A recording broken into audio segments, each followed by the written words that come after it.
If somebody causes racial harm in your community and your response is to smooth everything over so nobody feels uncomfortable, who exactly is being cared for? If your fear of upsetting one person means another person has to absorb the harm, whether you know it or not, that, my friend, is a leadership decision. We are represented. We are represented. We are represented. Welcome to Represented, the podcast. I'm Aniki Shuru, racial equity coach for online business owners who want to be intentionally inclusive by building a business that is racially equitable. I created this podcast to normalize a conversation around racial inclusion so that fear is no longer the barrier that gets in the way of doing this work. This isn't about perfection, it's about progress. Whether you're taking your first steps or you're well-versed in the journey towards racial equity, this space is for you. So welcome home, friend. Let's get started. From coast to coast, around the globe, we are represented. We are represented.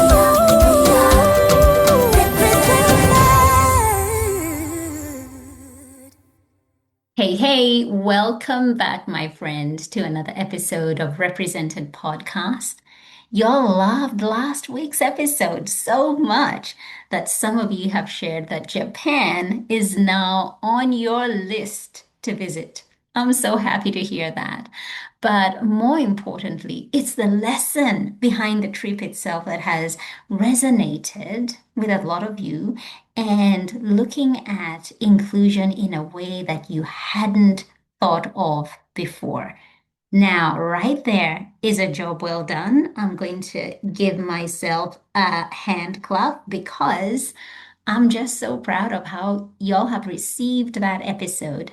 Thank you so much for tuning in and for sharing your feedback with me. Now, if you haven't listened to that episode, it's episode 113. You need to go back, listen, and when you do, get in touch. I would love to hear your thoughts because that was such a fun episode to record. Now, one thing I love about my clients is that we get to talk on a much deeper level. I am somebody who loves going deep, who I don't, especially if we know each other pretty well, I don't shy away from the more uncomfortable conversations. And that is because we've already built relationship. A lot of my clients, we've worked together for years now, and our relationship has shifted. Whereas maybe we would have been messaging each other on Instagram. I'm no longer on social media as much as I used to be. And so now it's more on WhatsApp and we message each other, and it's sometimes it's private, sometimes it's more to do with business. But what I'm noticing and what is surfacing right now is that they're tired from the conversations we're having, from the things that keep coming back. We keep circling back to the same thing. And this is more like on a personal level than business. And just sharing that even the people they're supporting, their clients, they're tired. And as I'm just listening to all of that, I'm beginning to make the conclusion that we've probably reached a level of exhaustion that perhaps we've never seen before, at least for my generation. And by exhaustion, I don't mean like, physical tiredness, where perhaps you need to have a good night's rest or a nap and you feel like you're energized and ready to go again. No, I'm talking about mental fatigue, tiredness.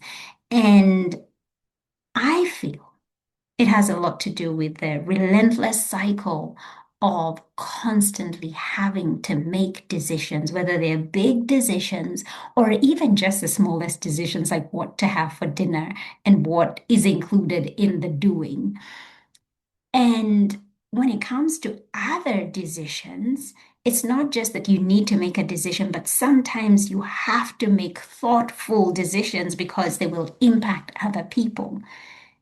It's the whole process of running a business. And then there is the trying to keep your head above water, different seasons in business, caring for our families, especially if you're a primary caregiver, it comes with more responsibilities. Um, if you're leading communities, that has its challenges and its pressures. And somehow trying to keep up with a world that it just never slows down. It's go, go, go, go, go. And AI has been a blessing, but I also feel like it's been a curse because of how fast things are moving and changing. We are exposed to such an enormous amount of information every day. Like, it's so much. And the war, it continues to rage on. Political instability and increasing polarization, and don't even get me started on DEI, which has become the target of sustained political and cultural attack. And so we are all tired, and it's affecting our patience, how well we listen, and how quickly we react. And that, my friend, can affect the quality of the decisions we make and whether we choose to stay engaged with something difficult or decide we simply do not have the energy for it and just exit. This is why I feel so strongly about care in leadership right now. I know the idea of care sounds so simple, maybe almost too simple. Most of us would probably describe ourselves as being caring people. If you listen to this podcast, you're a carer.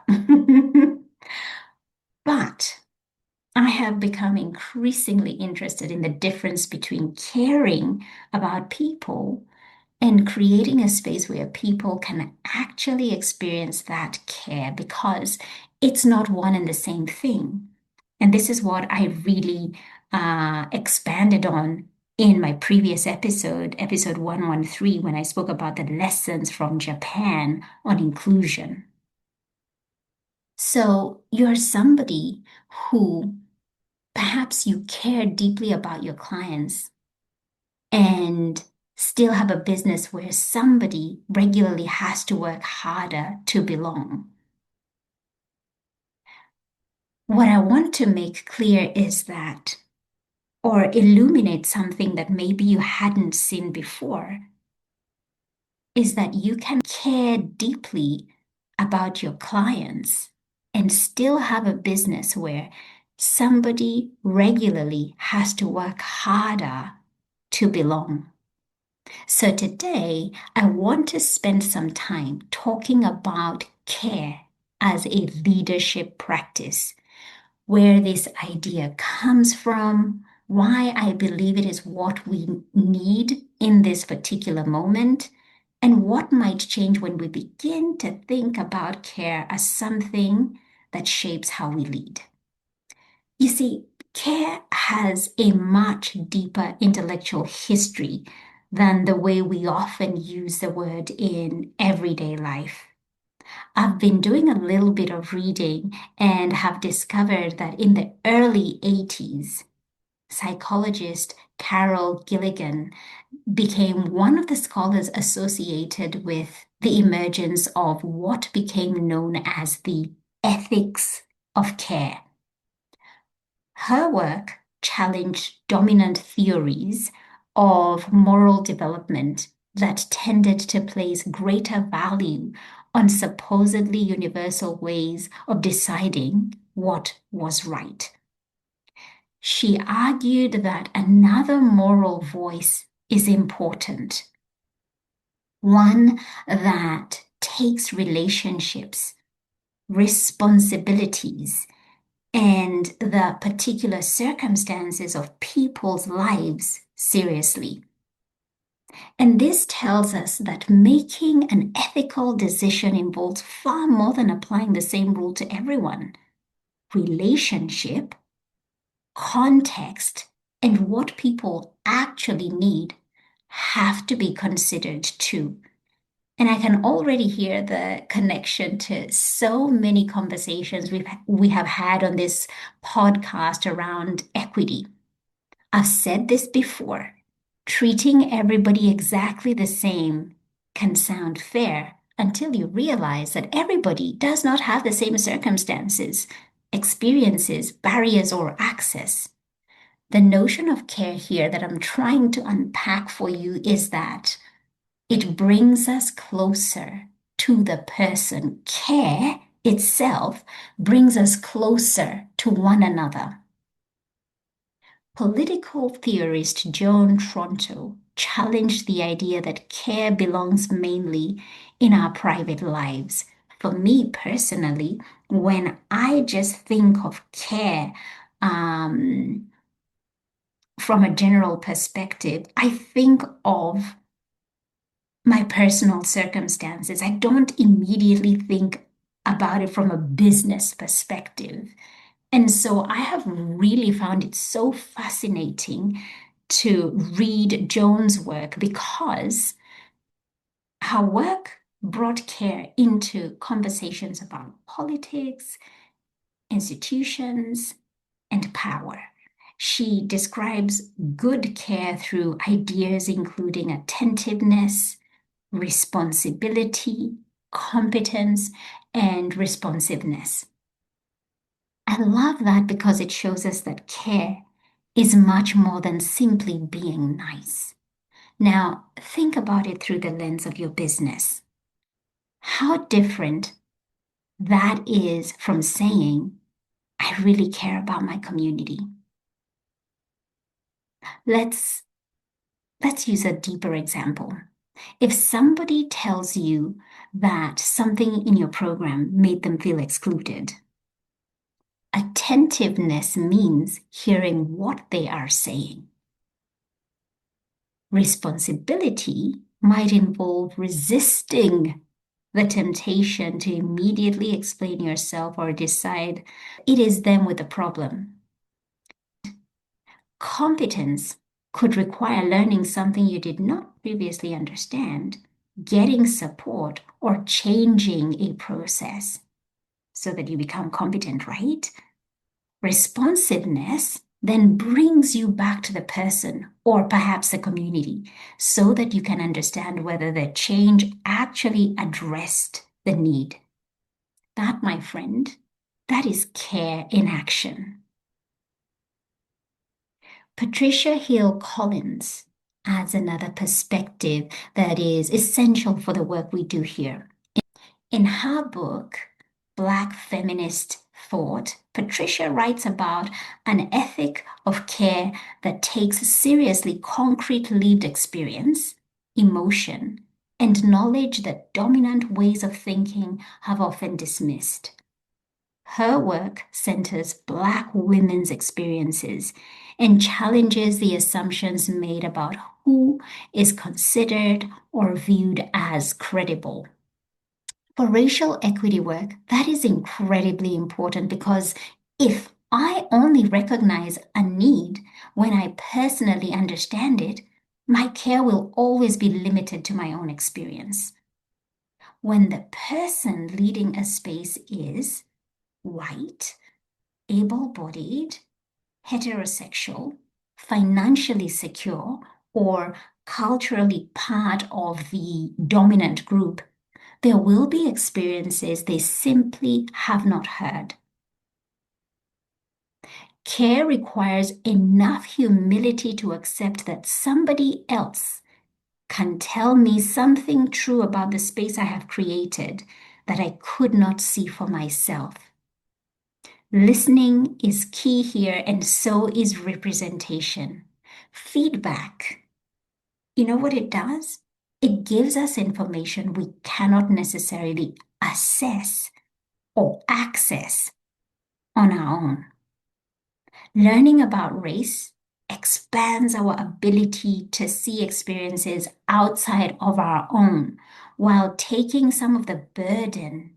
And I want you to really lean in here, taking away some of the burden from people who have historically been expected to adapt themselves to dominant spaces and then teach those same spaces how to include them. All of this becomes even more significant when we look at the world we're leading in right now. The 2026 Edelman Trust Barometer surveyed people across 28 countries and found that 7 in 10 were hesitant or unwilling to trust somebody with different values, information sources, approaches to social issues, or different cultural backgrounds. 7 in 10. At a time when we need greater capacity to live and work across difference, many people are retreating towards people who feel familiar. Racial inclusion cannot grow in that kind of environment without intentional leadership. If I only trust people who see the world the way I do, curiosity becomes so much harder. It becomes easier to dismiss an experience I do not recognize.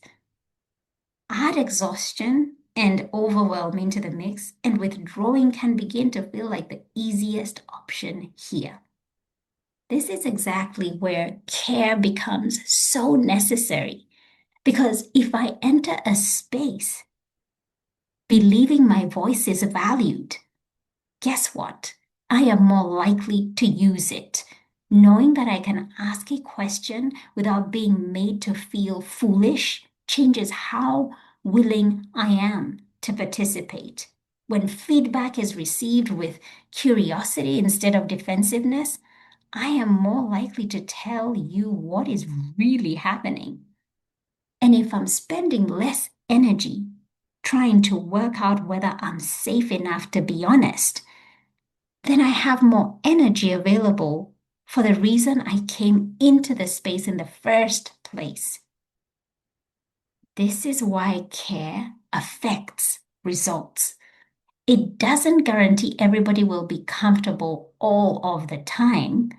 Good leadership sometimes involves difficult conversations, as you would know, challenge and accountability. In fact, care without accountability can create its own issues. If somebody causes racial harm in your community and your response is to smooth everything over so nobody feels uncomfortable, who exactly is being cared for? If your fear of upsetting one person means another person has to absorb the harm, whether you know it or not, that, my friend, is a leadership decision. But what happens when caring well is costly? Does racial equity remain part of how we lead when nobody is acknowledging us for it? Do we still make time to listen when we are busy? When the fastest decision would be easier, are we still considering who might be overlooked? And are we creating spaces where people across race and difference can fully participate, even when doing that requires more from us? This, I believe, is where leadership is being tested right now. Look at the spaces you already lead. Your course, membership, coaching program, team, your online community, client experience. When someone enters that space, what tells them they have been considered? Where might someone be doing extra work in order to belong? Whose experience tends to shape the decisions you make? And perhaps think about the last piece of feedback that was difficult to hear. What happened next? Have you even received difficult feedback in the first place? Over the coming weeks, I really want to build on this conversation because care gives us a powerful way of thinking about the kind of leaders we need in this season. I want to talk about compassion, accountability, relationship, equity, and what that might look like when we bring those aspects together. For today, I want to leave you with this. As business owners, leadership gives us the opportunity to shape the conditions our clients meet when they arrive. I want mine to be shaped by care. So, what would somebody experience differently in your business if care had more influence over the way you lead? I'll leave you with that question to chew on. We are represented. We are represented. We are represented. Thank you so much for tuning in. Why don't you go ahead and hit that subscribe button and leave a review so this podcast can reach more online business owners, and together we can begin to normalize racial inclusion in the online coaching space. I'd love to acknowledge the traditional owners of the land where this podcast episode was recorded, the Wiradjuri people in central New South Wales, Australia. Music produced in Nairobi, Kenya by Patrick St. P. Mbaru and Kambua Mathu. Vocals by Joan Matata. Represented.